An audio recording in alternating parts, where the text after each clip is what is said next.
नमस्कार दोस्तों, टेक्नोलर्निंग चैनल पे आपका स्वागत है। आज के वीडियो का टॉपिक है kinematics of rigid bodies. The question is collar B moves upwards with a constant velocity of 1.5 meter per second. At the instant shown, determine the angular velocity of the rod AB and second velocity of the end A. We are given the length of AB as 1.2 meter. So जैसा कि question में दिया है, हमें velocity of collar B दिया है, that is 1.5 meter per second with upward direction. Now for the given instant, rod AB is making an angle of 50 degree with this vertical rod. So हमें determine करना है velocity of point A and angular velocity of rod AB. So इसे determine करने के लिए सबसे पहले हमें location of ICR for the rod AB determine करना होगा.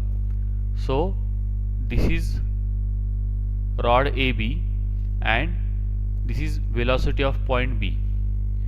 Now जैसा कि आप देख सकते हैं, point A is constrained to move on this inclined plane which is making an angle of 25 degree with horizontal.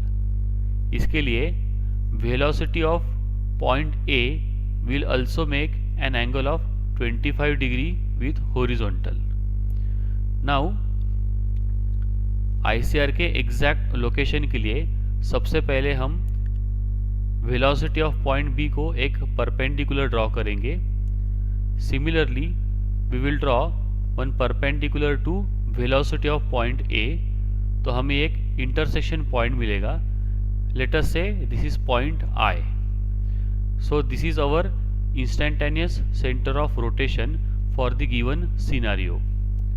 Now ये रिक्वायर्ड वैल्यू फाइंड आउट करने के लिए हमें सबसे पहले length of I B and length of I A को के values को डिटरमाइन करना होगा, जिसके लिए हमें ट्रायंगल आई बी ए के सभी एंगल्स को फाइंड आउट करना होगा. So let us start with angle B. यहाँ पे length I B is perpendicular to B O, so that means यहाँ पे 90 डिग्री एंगल है. Out of that link A B is making an angle of 50 degree with B O, so ये remaining angle कितना आएगा, 40 degree.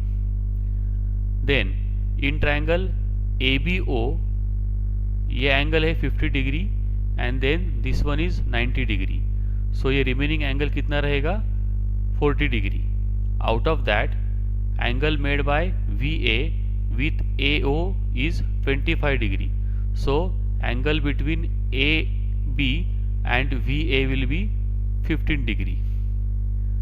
Now again here IA is perpendicular to VA. That means यहाँ पे 90 degree angle है और उसमें से angle between AB and VA is 15 degree.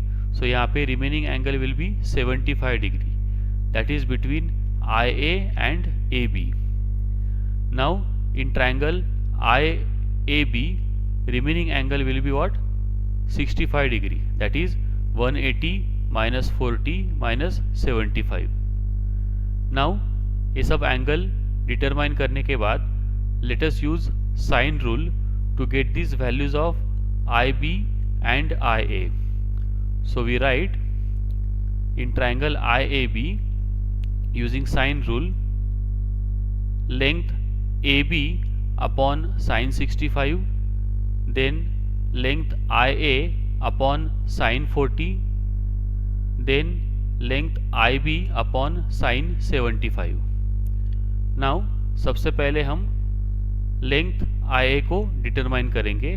So we write IA equal to AB into sine 40 divided by sine 65.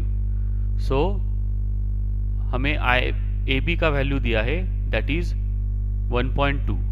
So on substituting that value हमें IA का value मिलेगा 0.851 metre.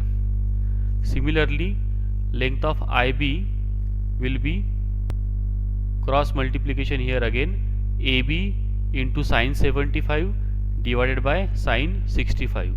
So again substituting the value of AB, हमें IB का value मिलेगा 1.2789 metre.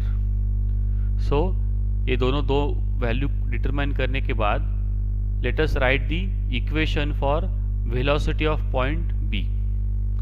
So VB is equal to omega AB multiplied by IB, that is distance between center of rotation and point B. Now here value of VB is given, that is 1.5 and length of IB हमने determine किया था, that is 1.2789. So यहाँ पे हमें value of omega AB मिलेगा, that is 1.1728 radian पर second. Now इसके बाद हम वैल्यू डिटरमाइन करेंगे velocity of point A. So VA is equal to omega AB into IA, that is distance between centre of rotation to point A. So यहाँ पे will substitute the value of omega AB, that is 1.1728 and value of IA, that is 0.851. सो यहाँ पे हमें value of VA मिलेगा, that is 0.998 metre पर second. सो ये थे हमारे फाइनल वैल्यूज़. अगर वीडियो अच्छा लगा हो तो इसे लाइक एंड शेयर ज़रूर करें एंड चैनल को सब्सक्राइब करना ना भूलें. Thanks for watching the video.